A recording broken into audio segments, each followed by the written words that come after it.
Okay, so hello everyone. Welcome back to the PC seminar. Today we have with us Yixin Cao from the Hong Kong Polytechnic University, and he'll be talking about the improved kernels for edge modification problems. So thank you so much for accepting to give this talk, Yixin, and over to you now. Okay, thank you for the invitation and the introduction. I'm going to talk about kernels for edge modification problems. So I believe in the audience, the problems is not strange. So it's so we have input is a graph and integer k, and we want to modify the graph a little bit at post k modifications so that the graph satisfies certain property p. So if for different property p, we have different problems. Also, the problem depends on the type of modifications that is allowed. Here are some simple examples. In this example, the p is being a cluster graph. Cluster graph means every component is a clique. So you can also see there's P3 free graphs. If you only allow edge deletion, then if the graph G is actually a diamond. If you only allow edge deletion, then you need to delete at least 2 edges, and the remaining is a triangle, that's a clique. On the other hand, if you allow both edge deletion and edge addition, that is called edge editing problem. In this case, we only add one edge, the blue edge, that it makes the graph a clique. So this is somehow the simplest non-trivial example. Both these two problems are NP complete, but they are relatively easier ones in this class of graphs. So I hope the definition is clear. Kernelization is given a problem. What do we do? We are not aiming at solving it. What we do is transform the problem in the instance to a smaller instance. I hope I think I can skip the definition. So the results here for cluster edge deletion, we get a kernel of 2k. The original one was 4k. So for trivially perfect completion, we improve from k to 7 to k squared. And for split completion, because split graph is, the complement is also split graph. So this also applies to the split deletion, edge deletion. Our result is kernel of k square root of k. And our result applies also to the pseudo split. We will introduce the definition shortly. And the result is exactly the same. And we also get a 2k kernel for the strong triadic closure problem. This problem may be new to some, and we will see it shortly. So basically, all these problems are simpler ones, and the graph classes are also quite simple.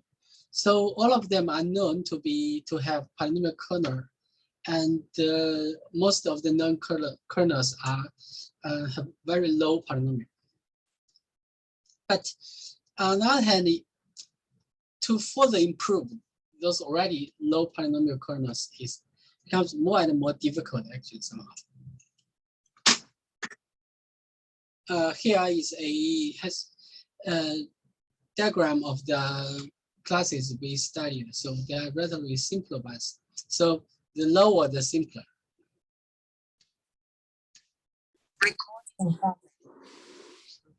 Sorry, any question? Let's start from cluster edge deletion.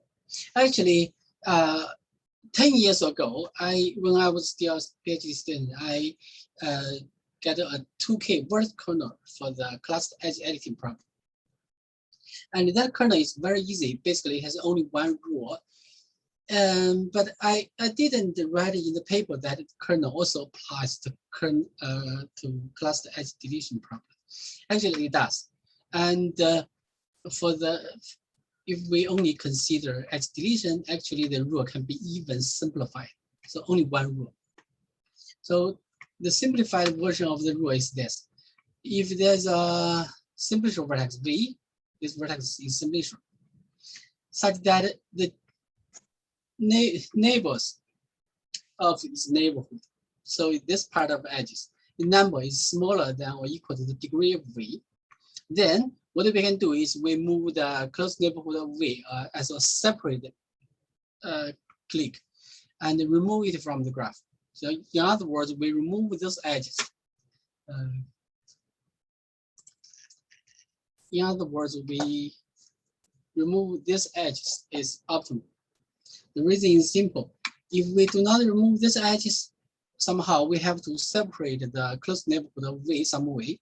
But whatever you do it, the cost is at least degree of V.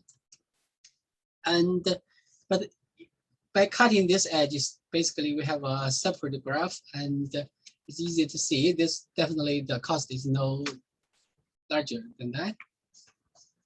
Okay, so this rule is quite simple, and this implies a 2K kernel because we can somehow use this analysis is again from my old paper. Right?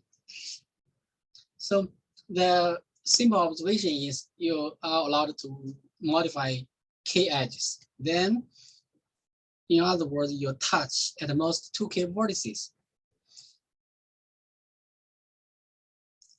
And if so, in other words, at most 2K vertices are touched. And for other vertices that are not touched, if a vertex is not touched, that means the vertex, finally the clique containing those vertices is close neighborhood.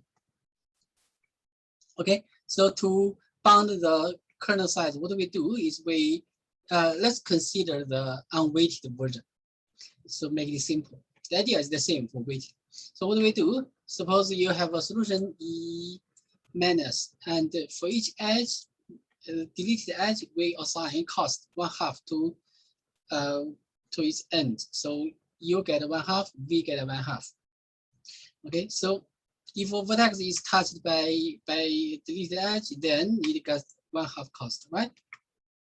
And the trouble is to count those untouched vertices. We know if it's untouched, then the close neighborhood of V is a clique. And but we know for this particular clique, in other words, this component in the resulting graph, the cost, we consider the cost to the whole component. That is this number. And because we have applied the rule, this number is at least the degree of V. It's strictly greater than the degree of V. So it's at least the close neighborhood size. Okay, then we can count the cost. It's not difficult to see. We count the cost is for untouched vertices is this, and for touched just half. We sum them up. The total is just the number of vertices. So if we put K, the gaining then is K greater than or equal to 1/2 of the N. In other words, then N is at most 2K. I mean, if the instance is instance. If N is greater than 2K, we just return no. We do not need to continue. Any question? Is the weight integral or real on the edges? If you consider weighted version, it doesn't matter it's real integer. What we need is the weight at least 1. Okay, thank you. Okay, so the reduction rule does not rely on the value of K. You can see in the reduction rule does not use K. It only compares the degree of V and the number of edges between the close neighborhood of V and outside. Also, I just mentioned it also applies to the weighted version. So now the second problem is strong. Okay. Yeah, there's one more question in the chat. What is the encoding size of the kernel in bits?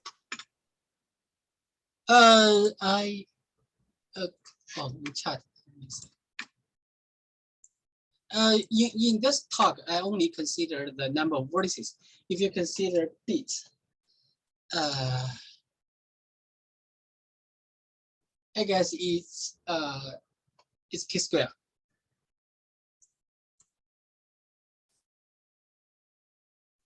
For sure, the graph can be dense. Right. So I was thinking that given that the output is a cluster graph, it might be easier to encode the fact that this is a clique than by just encoding all edges of the clique. And by that way, you might be able to come close to lower bounds for it. But I understand that that's not something you focus on. Yeah, I think because if your vertex V has in the close neighborhood, there are more than degree of V non-edges, they cannot do anything. So basically, the graph is quite dense. That I agree with. I'm just saying that even a dense graph, you might be able to store more efficiently than just by writing down. Oh, okay. I didn't think that way. Okay. Thank you for the comment. The second question is strong triadic closure. This problem, I'm not sure this problem is well known in this community. So let's go see the definition. This is not exactly an explanation problem. Let me make sure. Okay.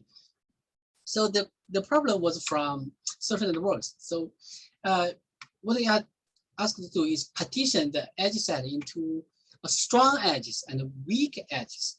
So the requirement is if there is a strong edge between U, V, and W, then the U and W have to be adjacent. Okay, but the adjacent may be strong, may be weak. That's fine. We do not require them to be strong, but they have to be adjacent. So the idea is in social network. So if both U and W are closed, somehow like close friends of V, somehow U and W should know each other in a sense. Although they may not be strong close friends, but they should know each other. So they at least have a weak connection between them. That's the idea. And the problem is a given graph. So somehow you want to find a strong triadic closure. So in other words, you partition the edges such that the number of strong edges is maximized. So the definition from first, such a partition always exists because you can always put all the edges to be weak. That's for sure. It's a valid partition. Okay. The point is you want to maximize the number of strong edges. And we can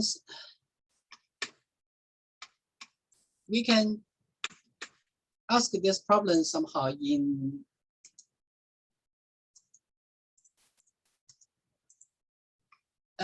as a edge deletion problem. What we do is we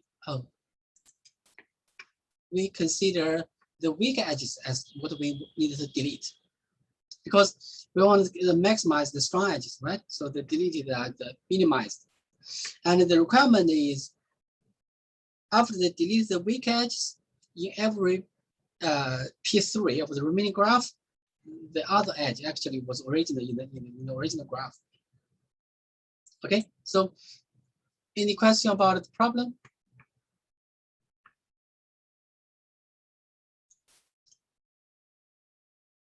It's easy to see if you have a cluster edge deletion set, then that set is also a solution to this strong triadic closure problem. Because if you delete those edges, the remaining graph is cluster graph. Cluster graph does not have P3. So for sure, it satisfies the requirement vacuously. But as this example shows, these two problems are not equivalent. Actually, strong triadic closure can be greater, strictly greater than the maximal cluster subgraph. And so this one has 8 edges, this has only 7. Okay, and interestingly, the same rule I just mentioned exactly, there's exactly the same. I didn't change any single word. Applies to the problem, but the proof is slightly different because I'm not going to go to proof. It's just quite similar, but not exactly the same. Okay, and the analysis is exactly the same as the cluster edge deletion, and so we get a 2K kernel for this problem as well. And again, it applies to the weighted version as well. Our second problem is trivially perfect completion. So this is an old graph class, also a simple one. It's called trivially perfect. The name I think is from Glenbeck. But it was studied before. and it has a lot of characterizations. First is P4 and C4 free. So you can see that's trivially coded.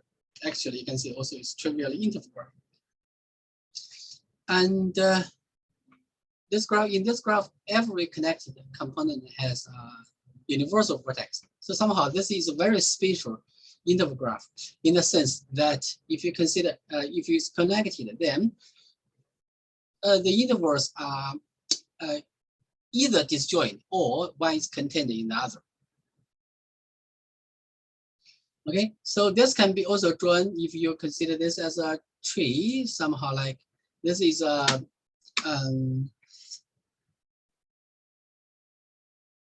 closure of the tree. So if you've given a tree and you add edge between every vertex and all its descendants, then you get a trivially perfect graph.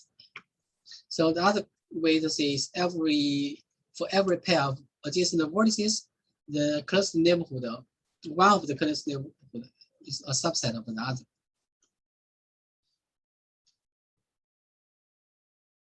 Actually, this name is a little bit confusing because you may read this sentence.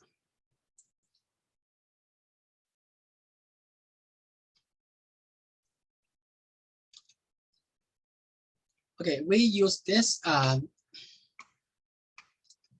this property. This is very simple actually.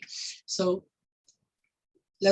we are consider the completion problem. So we wanted to add edges to graph to make it a trivially perfect graph. So suppose G hat is a minimal completion, okay, of the input graph G. And if in the original input graph, the cluster neighborhood U is a subset of the cluster neighborhood V, then this relation, somehow you can see the cluster neighborhood subset relation carries out to the minimal completion. Because the reason is quite simple. So because as said, so in a trivially perfect graph, the cluster neighborhood of two adjacent vertices always have either one of them is the subset of the other. So if this is not true, then we can see the other theorem has to be true. Also, because this is not true, we know they cannot be equal. So this is proper subset. In other words, there are some vertices adjacent to U, but not adjacent to V in the resulting graph. But originally, every neighbor of U is a neighbor of V. So all of those new neighbors of U, so in other words, those vertices, they are new neighbors of U. Those edges are added by the solution. But it doesn't make sense to add those those edges, because if you remove all those added edges, then somehow U and V are twins. You can see the true twins. You can easily see for this class, the true twins. This class is closed under taking true twins. So we do not need to add this edge. So conflicting to that, the G hat is a minimum. Okay. So as a corollary, true twins remains true twins because true twins satisfy this in two directions. And then we have the main lemma of this problem. So if vertex V is not contained in any abstraction, let's say P4 or C4, then we can remove V safely because the optimal solution of G minus V is the same as G. This proof is okay. So we use the fact. This fact that we have mentioned. Because V is not contained in any P4 or C4, so for any neighbor of neighbor U of V, one of the closed neighborhood is subset of the other. Because even if U and V, their neighborhood does not have this relation, then U has a private neighbor and V has a private neighbor. It doesn't matter X and Y are adjacent or not. We have a P4 or C4. So this is from the fact that V is not in any P4 C4. And we assume with G is connected and V is not universal, because if G is not connected, we just focus on the particular component. And if V is universal, then for sure, this is safe, because after you add some edges, U remains universal. Universal can, that's obviously fine, okay? Now G is connected and V is not universal. G minus V must be connected, because if G and minus V is not connected, then V is in some P4. So if we remove V, the graph is not connected, there must be two components. And V is not universal, so there must be some vertex not adjacent to V. So you have P4. But V is not in any P4. So G minus V is connected. And the claim is one vertex, one neighbor of V is universal G hat is a minimal completion. Okay, so take any minimal completion of G and we remove V, then X is universal in that. The reason is we can take any universal vertex of this part. We are done if that one is already adjacent to V. Otherwise, since V is not in P4, the distance between U and V is at most 2. And we can find a common neighbor U prime of U and V. And because U prime is adjacent to V, but and U is not. So this is a proper subset. And this implies this. And then, so we can see U prime is also universal, and U prime is the neighbor of V. So that's the X we want. And we can recursively apply the argument, consider G minus X, because removing a universal vertex does not change the fact that's a trivially perfect graph. So the idea is, any question about this?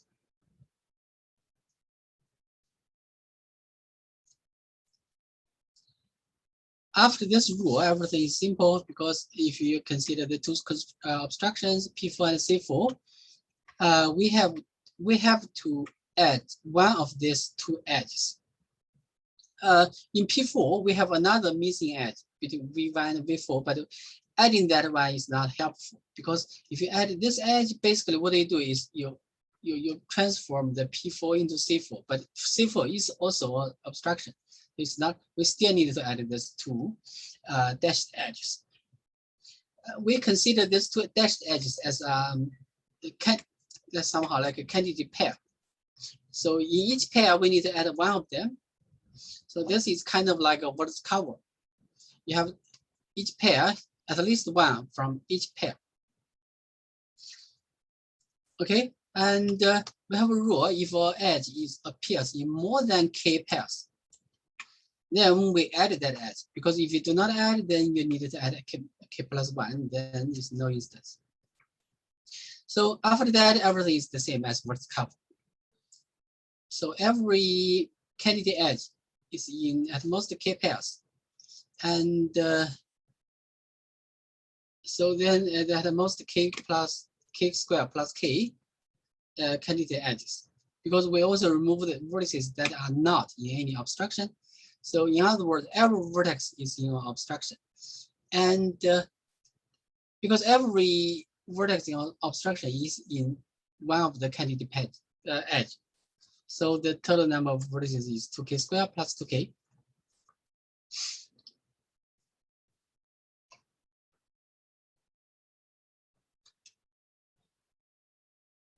Actually, this same idea also applies to the threshold completion problem.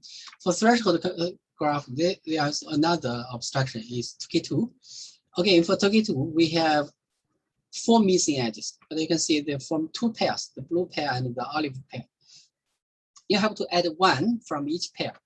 So again, we can make it something similar as vertex cover.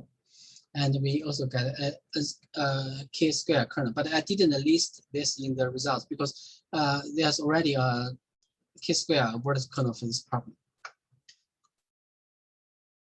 we didn't use this result, so I will not mention why it works. But the fact might be interesting. So we also show that for any module of the input graph G, and in any minimal completion of G hat of G, the set M remains a module. So in other words, not only the true twins are kept, modules also kept by any minimal solution. So the third graph class we consider is split graphs. We use the edge deletion for the demonstration, but the idea is exactly the same for completion because this graph class is self-complementary. Split graphs are, if graph can be partitioned into a click and independent side. So for example, this is a click and the others three are independent side. Similarly, actually, if you are familiar with these two graphs, you know they are complements to each other. And for such a partition of the vertex side, we see it's a split partition. And one thing we should keep in mind is split partition is not unique, even when G is connected.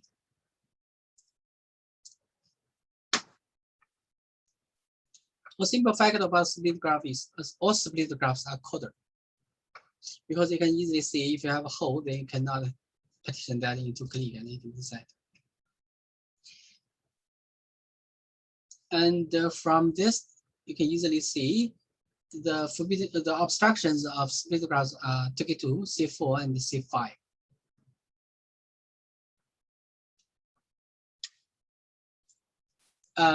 For this one, we use a modulator. I believe modulator is not a new idea. It's very, very common for edge modification problems. So basically, what we use is set of vertices. If you remove those sides, the remaining graph is a split graph. So to find this side, to find the modulator is easy. What we do is we greedily find the vertex disjoint obstructions. We take all the vertices in there, and we can return no if the side has more than 5k vertices. In other words, we find more than k vertex disjoint obstructions, because for each obstruction, that vertex disjoint, we need to delete at least one edge. If you have more than k plus 1 copies, then you need to delete at least k plus 1 edges from them already. Then you know the answer is no. So after this packing, we get a modulator of size, linear size. And if in G minus M is a split graph, so we can find a split partition. As said, the partition is not unique, but if we just take any split partition of the split subgraph G minus M, and some very simple, just basic fact from independent side and click is this. So M is the independent side, so it cannot intersect K as the click with more than one vertices. I mean, this is deleted edges. So suppose this is a valid partition. Valid partition means finally the graph. So this is a partition of the graph of G minus E. So this is the solution. You remove some edges. The remaining graph, this is a partition. But that's the meaning of valid partition. Because we delete edges, so C should be also be a click of the original graph G. So this cannot be more than one. That is a trivial fact. This is non-trivial, but it's also simple. I may not be an independent side in the original graph because we are deleting edges. Actually,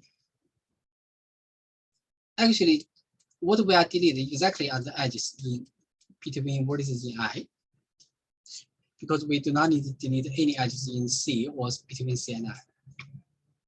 Okay, but the point is, if I intersection CM is greater than square root of 2k, then we need to basically delete all the edges among these vertices. So the number is at least this.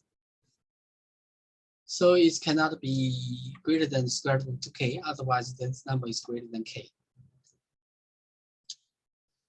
Okay, now the main idea is we need to use annotated instance. The reason is this. So what about looking for is a valid partition?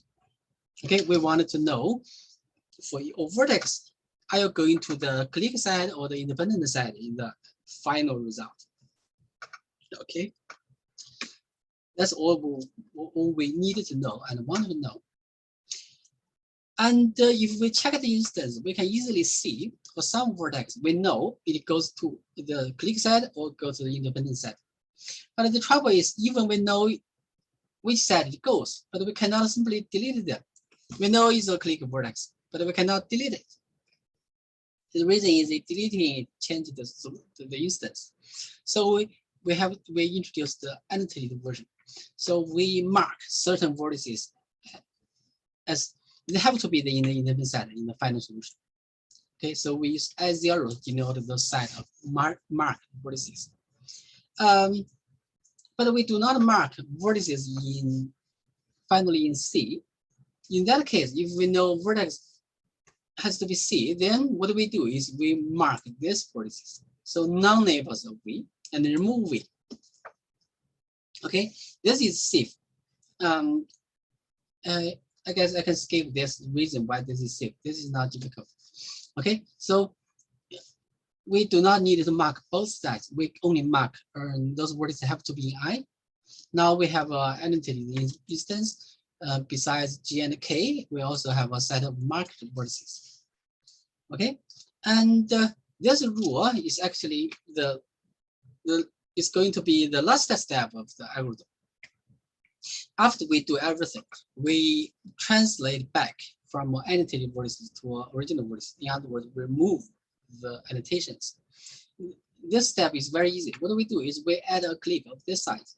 Just said, if it has such a set of click, then you somehow, the idea is you cannot put vertices in this click into I, so they have to be in C. If they have to be in C, then every vertex not adjacent to them have to be I. So we add this new vertices and make them to adjacent to everything but I0. So that force all the vertices in I0 to be in I in the final result. Okay, that's exactly the purpose of annotation. So in the following, we only need to focus on the annotated version. Okay, here are some simple rules about the marking vertices. So for some vertices, we know which side it goes, so we mark it. So the first one is for simplicial vertex. If a simplicial vertex, the reason is if V is in C, then C has to be the closest neighborhood of V. In this case, we can check if the solution, by this partition, take the closest neighborhood of V as C and everything else as I, if the solution, that is smaller than or equal to K, then we return a yes instance. We just take this partition. Otherwise, we know V has to be in I. Now once we know it's in I, we mark it. Okay. And when we mark vertices, we always also remove edges among those marked vertices because we know they have to be I. So edges among them have to be removed. So this I just put in a footnote because it's somehow trivial.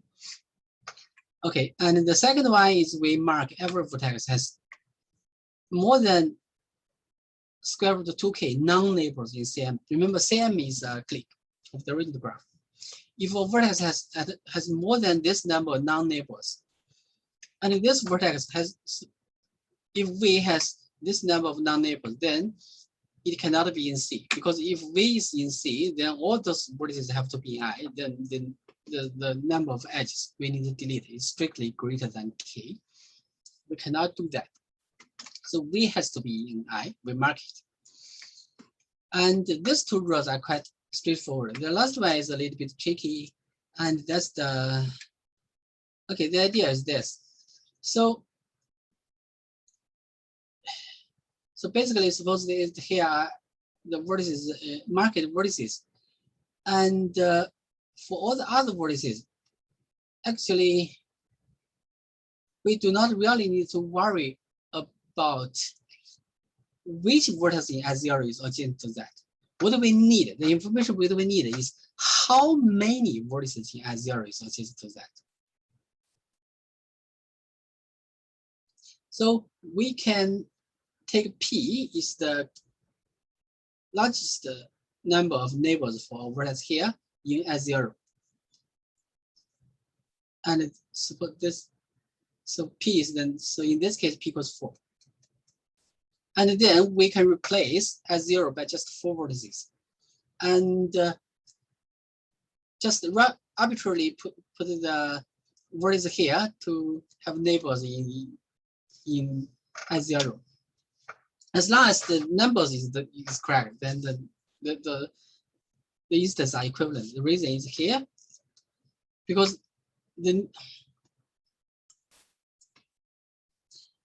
point is those S0 vertices have to be in I anyway, and if a vertex here is put in I, then it doesn't matter which vertex in S0 is adjacent to that edge has to be deleted. So we only need to count the number. Okay, so this comprises the size of S0. So this is the rule. I see.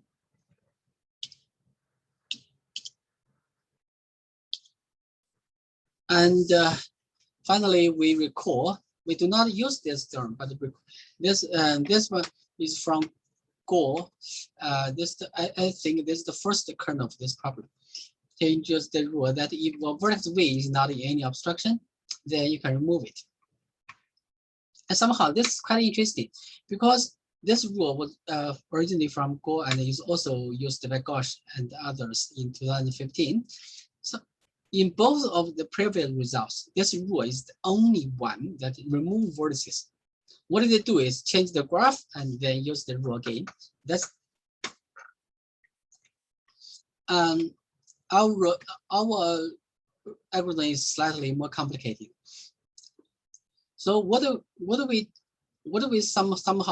get is somehow an annotated version of Go's rule. Let's see.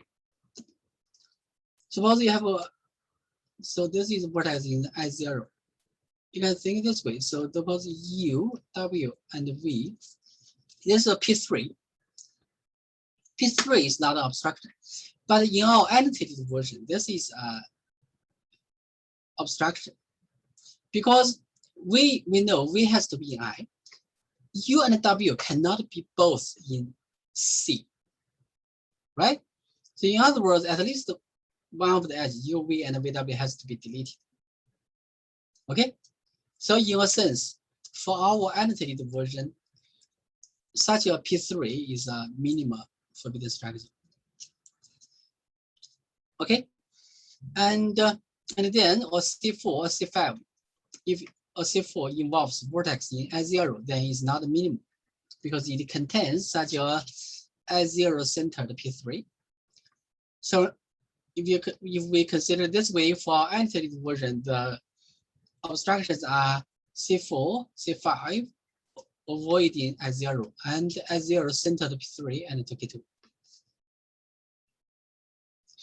And then we can similarly have a theorem as a rule as Gauss rule is if a vertex is not contained in any such obstruction, then we can remove it.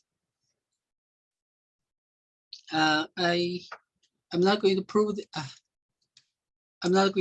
this rule.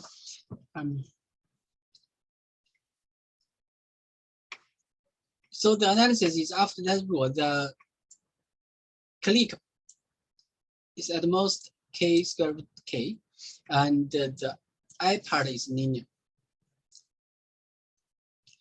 So for the clique part, what do we do is we consider, remember, CM and IM is the split partition of G minus M. M is the modulator. Okay, what we do is we consider remember every vertex is some minimal obstruction, right?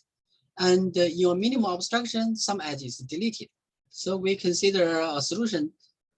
Suppose we have a minimum solution. So x1, y1, x2, y2 are those edges deleted. We consider how this vertex in CM is involved in some obstruction. We have 4 kinds. Let's use 2K. Let's use 2K2 as example. Okay. Suppose this V is in. So x1 actually is in CM. That's one possible case that the vertex is in 2K2. Okay. Otherwise, suppose V is here. So we cannot form a 2K2 with this edge because V and x1 are adjacent. So we is not adjacent to x2 and y2, but we know I0 is an independent set. We remove the edges among them. So x2 and y2 cannot be both in I0. So at least one of them is not in I0. Suppose x2 is not in I0. Okay. Then x2 has at most square root 2k non-neighbors in CM. Because if x2 has more than 2k non-neighbors in CM, we put it in I0. So in other words, they are the most square root of 2k vertices here can form a 2k2 with this edge. Okay, so for every edge, suppose you have a solution E minus, then every edge can make 2k2 with at most 2 square root 2k vertices here. And the total number of vertices can form 2k2 is k square root k. Similarly for the other 3, so the total number is in the order of k square root k. And for the independent set, that's even easier.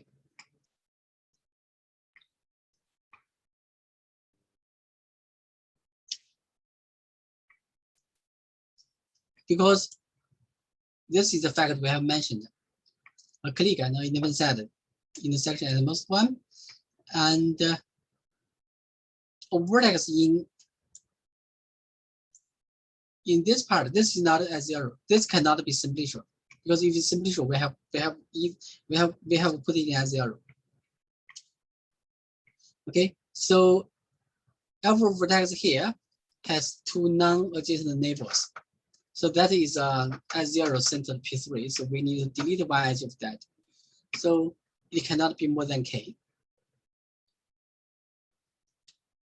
And the result is a kernel of, if we put everything together, we get a kernel of k squared in the order of k squared k.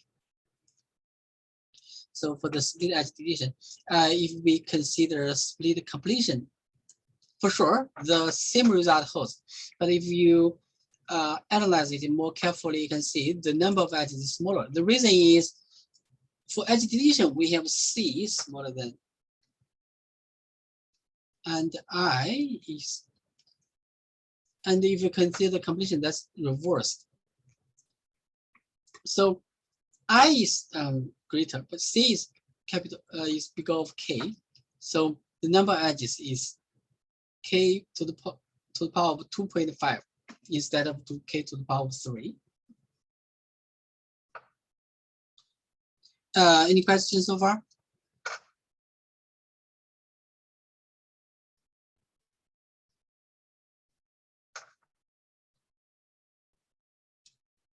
Okay, let's the last 2 results are about pseudo split. I guess pseudo split is not that well known. So but from the name you can see it's related to split, actually somehow relaxation or simplification of split graphs. So let's see from the split graph has 2K2, C4, and C5. Let's think this way. How about only forbidding 2 of the 3 abstractions instead of all of them? If you can see these 2 are complementary to each other, and this one is self-complement. So actually, if you only consider 2, then actually you have only 2 cases. You want 2k to C4 or C4 C5, because 2k to C5 is basically the complement of C4 C5.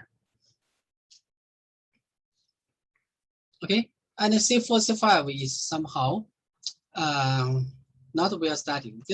So the pseudo split is 2k to C4 free. So in other words, we allow C5. And maybe it sounds like if you allow C5, maybe the graph structure becomes very complicated because you can have a lot of C5.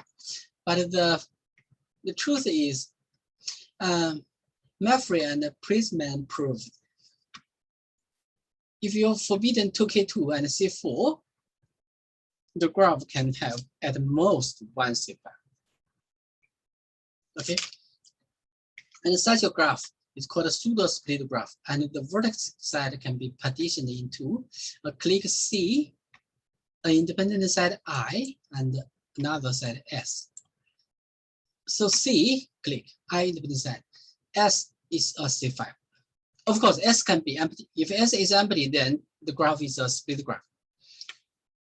So in the non-trivial cases, S is not empty. That is an induced C5. And also, the C5 is the connection between the C5 and the C and I are very, very strict. C and S are completely connected. And I and S are non-adjacent. There's no edge between I and S. So you can see, although you allow C5, this is very, very, very close to split graph actually. Okay, such a partition of 3 parts CIS, we call it a pseudo split partition. And this time, if S is empty, again, the partition is not unique. But if S is not empty, this partition is unique. Again, this is stronger than split. Because this 2 parts, right? Because if you have C5, then basically its neighbors is C, and its non-neighbors are I. So it's unique. Any question about the definition of pseudo split?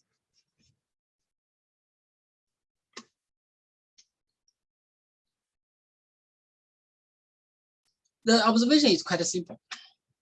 Pseudo split graph and the split graphs are very, very, very close in the sense we have seen it has at most 1 C5.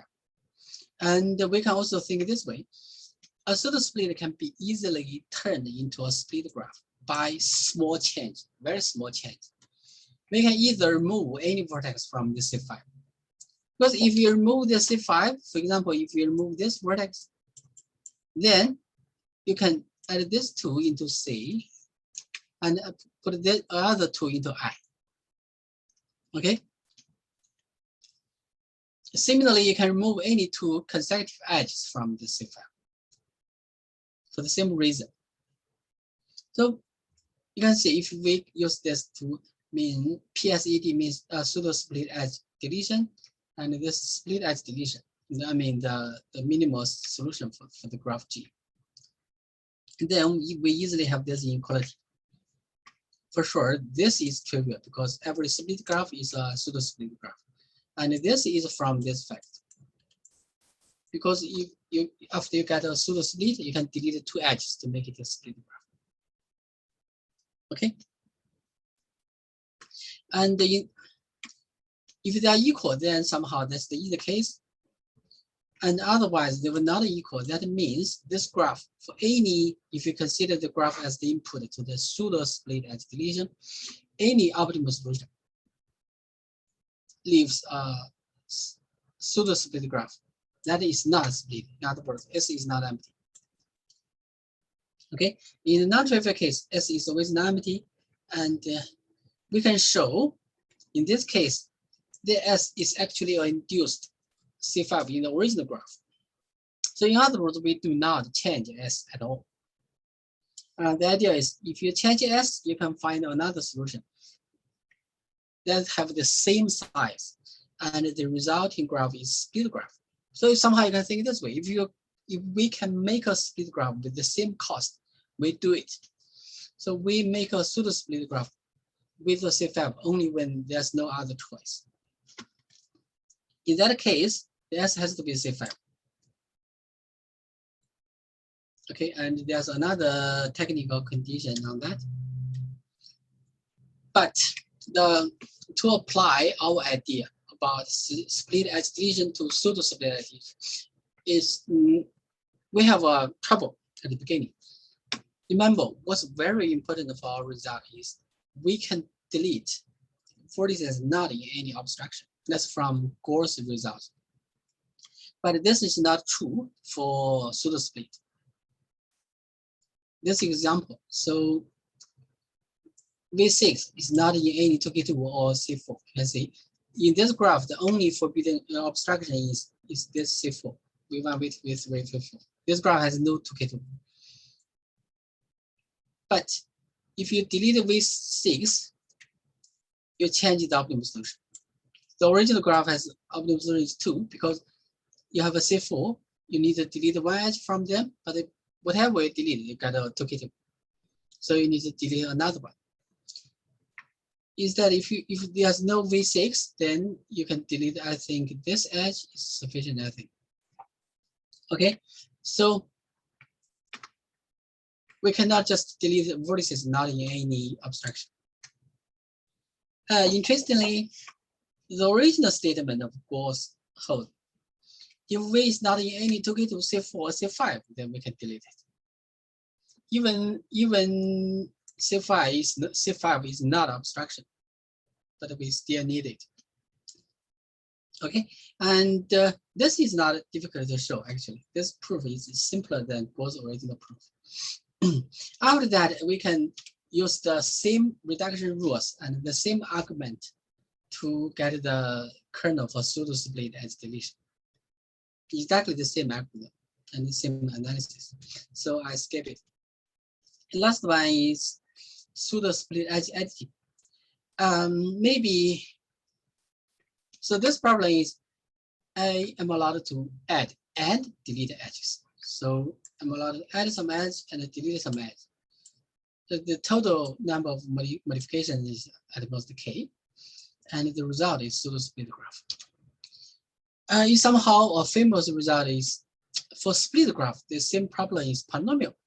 This is a very, very rare phenomenon. Somehow you can think this way, the edge editing is simpler than edge deletion. This is very rare because usually somehow the edge deletion editing is more difficult. Okay, this is a very old result by Hammer and Simwan. It's based on the simple observation of degree sequence. So if you list the vertex degrees of the graph in a non-increasing order, okay, and it's well known, graph is a split graph if and only if there's some, you can cut somewhere, left part is C, the right part is I. So in other words, satisfy this condition.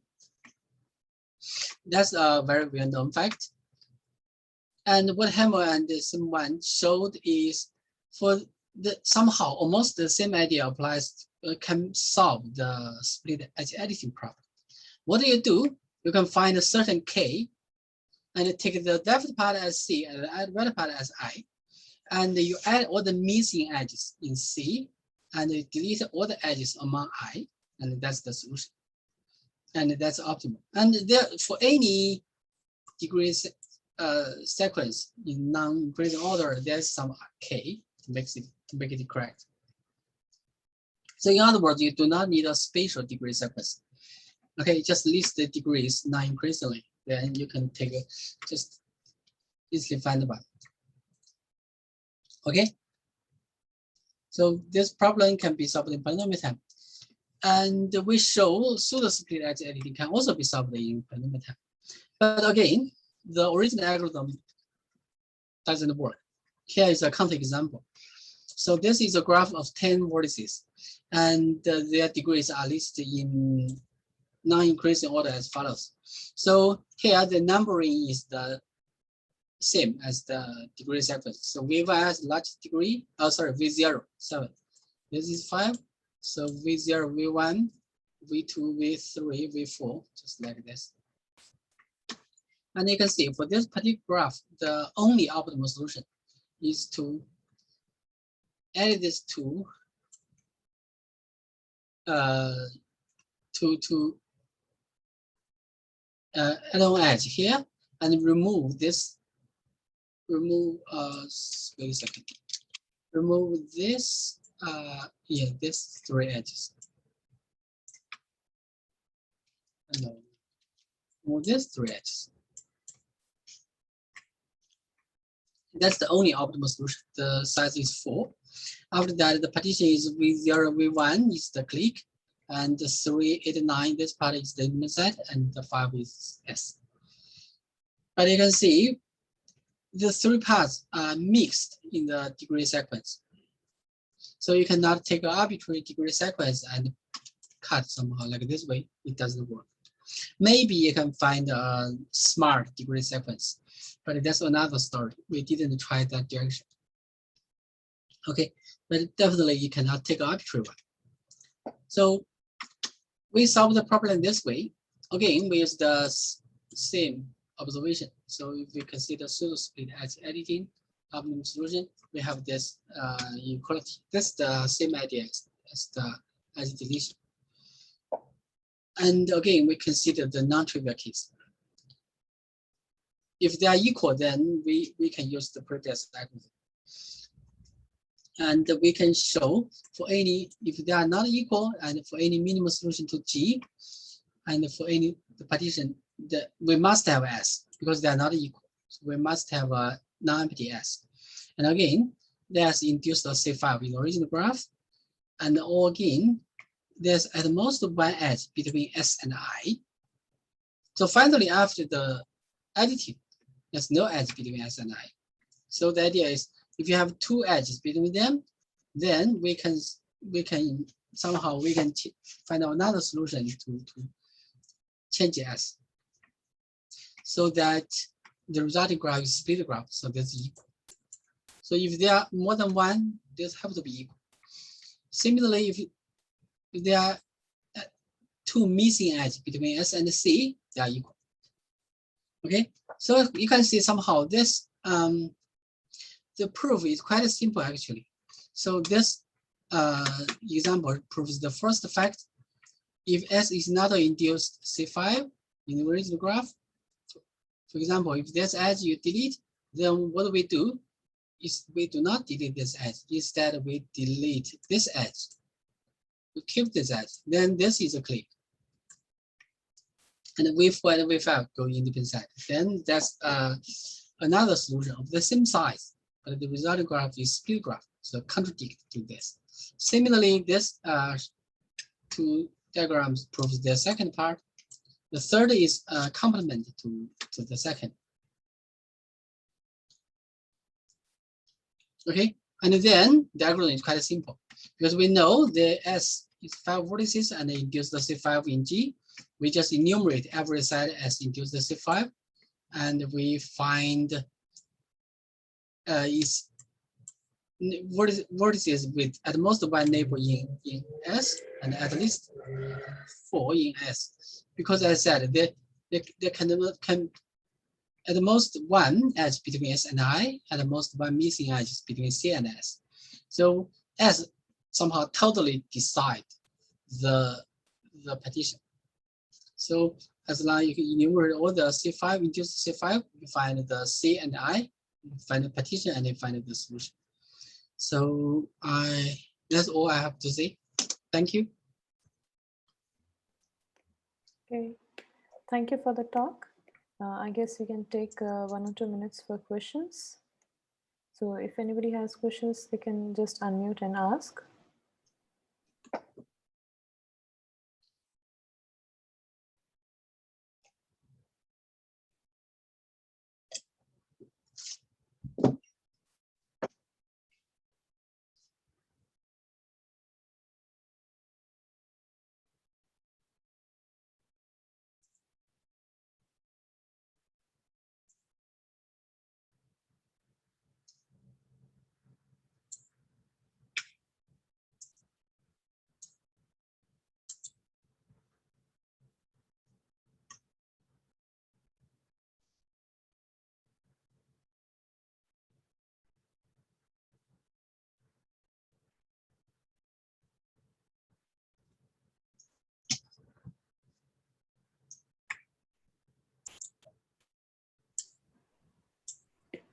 All right then, I suppose no questions.